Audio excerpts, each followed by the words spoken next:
Hello, and welcome to Behind the Episode. Today I'm sharing a little more into the How I Healed from Early Trauma episode. This one was a little harder to share because other people were involved and it had affected me not only physically but mentally and emotionally as well. And I also didn't want it to come across like I was blaming them for how I responded to those experiences.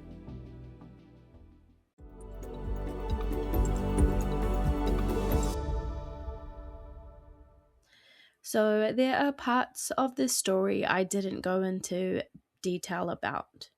There were two separate traumatic events that happened when I was 3, and both of them affected me deeply, even though I wasn't aware of it at the time. Looking back, I can also see that other people were hurting too.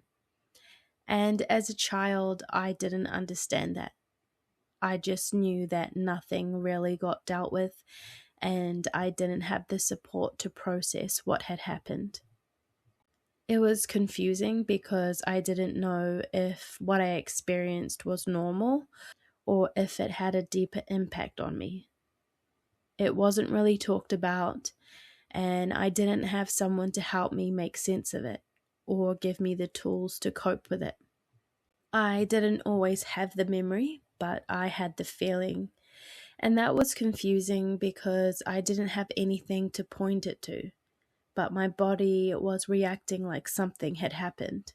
I didn't feel safe around males, especially if they raised their voices. My body would react before I understood why. I would freeze, my heart would start racing, and I would feel sick out of fear. And for a long time, I just thought that this was a normal response, which I guess in a way it is, but I didn't realize where it was coming from. Something else that came from those experiences was how it affected my sense of self. Even when I wanted to share things with people, if I felt any resistance or like I wasn't being understood, I would shut down. What made it harder was that no one knew about one of these events until 30 years later. Even for me, it felt like a dream, but I also had this memory of being strangled and not fully knowing what was real. And with the family conflict happening at the same time, it felt like those kinds of moments weren't meant to be talked about, like they were supposed to stay quiet.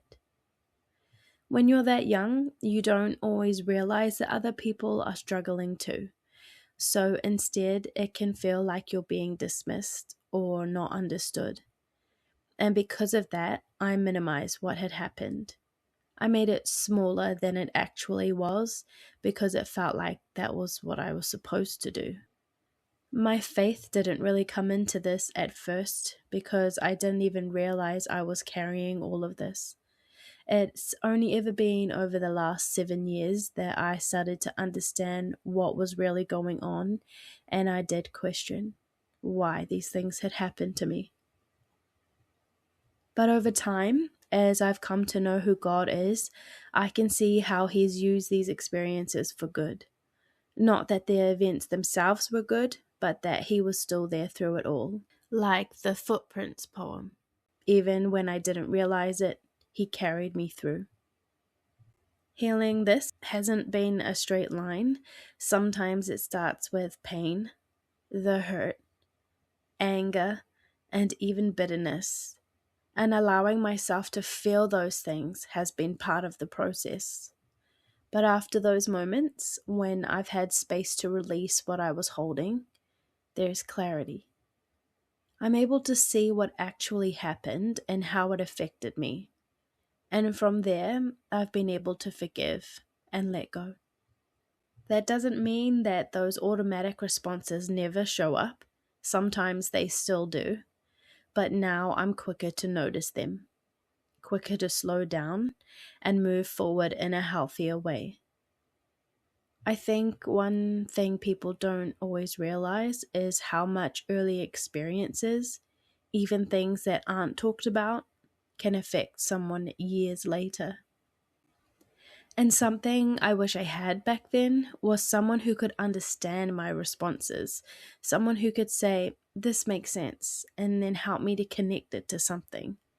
But at the same time, I also wonder if that would have changed who I've become today. So, if you've experienced something early in life that still affects you now, I just want you to know that there is a way to move forward. Those moments don't have to hold the same weight forever. They can become memories without the same pain or reaction that is attached to them. And healing that takes time, but it is possible.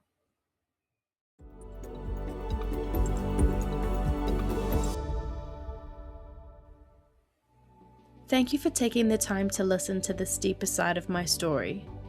These are the parts that aren't always easy to share, but they matter. If this connected with you, just take what feels helpful and leave what doesn't. I'll be back on Saturday with the next episode.